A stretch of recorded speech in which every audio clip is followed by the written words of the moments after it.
തൊടുപുഴയിലെ Biju Joseph വധക്കേസിലെ കുറ്റവാളികൾക്ക് അർഹിച്ച ശിക്ഷ ഉറപ്പാക്കണമെന്ന് ബിജു ജോസഫിന്റെ ഭാര്യ മഞ്ജു പറഞ്ഞു.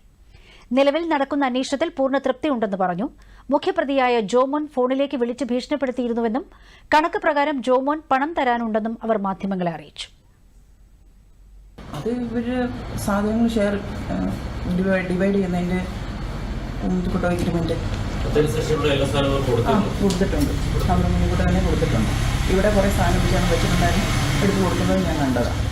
ഇവിടെ ഒരു കിഡ്നാപ്പിംഗ് നടന്നെന്ന് അറിയുന്നത് പിറ്റേ ദിവസം, അതായത് വെള്ളിയാഴ്ച വൈകിട്ടാണ് ഞാൻ അറിയുന്നത്. ഇവിടെ അങ്ങനെ ബിജാണ് ബിസിനസ് പരമായിട്ട് പോകുമ്പോൾ അങ്ങനെയൊന്നും വിളിക്കത്തില്ല. ഇല്ല, ഫോൺ കൊണ്ടുപോയില്ല. അന്ന് ചാർജ് ഇല്ല, അതുകൊണ്ട് പുള്ളി കുത്തി വെച്ചിട്ട് പോയത്. അതങ്ങനെ ഇവിടെ കുത്തി വെച്ചിട്ട് പോകുന്നത്, ചാർജ് ഇല്ലെങ്കിൽ കുത്തി വെച്ചിട്ട് പോകുന്നത്.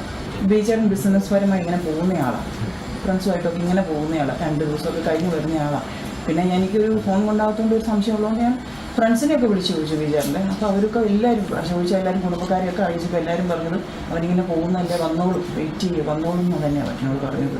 ഞാൻ ബീജാറിനോട് ഞാൻ പറഞ്ഞു. ബീജാറിനോട് പറഞ്ഞു അവനെതിനെ എന്നെ കൊല്ലുന്നത്, അവൻ എനിക്കല്ലേ തരാനുള്ളത് എന്നുള്ള രീതിയിലാണ് ബീജാറിനോട് പറഞ്ഞത്. ഭീഷണി സന്ദേശം ഇവർ തമ്മിൽ വഴക്കിട്ട് നിൽക്കുന്ന സമയത്താണ്, മാസങ്ങൾക്ക് മുമ്പ്. എനിക്കൊരു ഓർമ്മ ശരിയാണെങ്കിൽ ഒരു ഓഗസ്റ്റ് സമയത്താണെന്ന് എനിക്ക് തോന്നുന്നത്. ഞാൻ എന്നെ വിളിച്ച് കഴിഞ്ഞാൽ ഞാനത് പറഞ്ഞപ്പോൾ എന്നോട് ചോദിക്കും, ഞാൻ നിങ്ങൾ ആണുങ്ങൾ തമ്മിലുള്ള ആണുങ്ങൾ തമ്മിൽ തീർക്കാനേ പറഞ്ഞിട്ടുള്ളൂ. അതെനിക്കറിയത്തില്ല.